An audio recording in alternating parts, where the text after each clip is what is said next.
Hi, I'm Jason here at Olathe Ford Lincoln. We're going to talk about the 2019 Ford Explorer.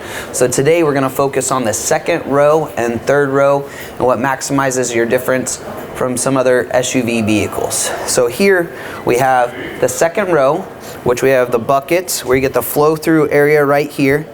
So if you got lots of kids or dogs or you just want room to get through, we have that. So it comes standard in a bench, the second row buckets. What's nice about this is you can simply bend the headrest down, fold it over, grab it here and pull up just like that. Or you can put it back and go an easier route right here and you can hit a button. And it'll fold up right there, hop on in back. Easy access. So we're going to walk around here, talk about our third row. What some of the best features are. Here on a limited or above, you get power folding third row here as well.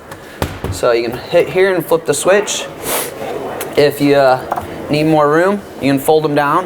They'll go right here. You got all your room here for the groceries. So you can check out all this space looking forward. So you got clear headway from the front to the back so you can see. You got this room here. You can also stow them. So it's going to flip over, give you all the extra room for the equipment, towing, or camping gear that you might need right here. So we do have towing available here, but your third row is kind of what maximizes the Explorer over some of our other SUVs. You want it to go back to normal, you just hit a button here, and it'll fold right back up. And you see how easy it is to curl or move through there.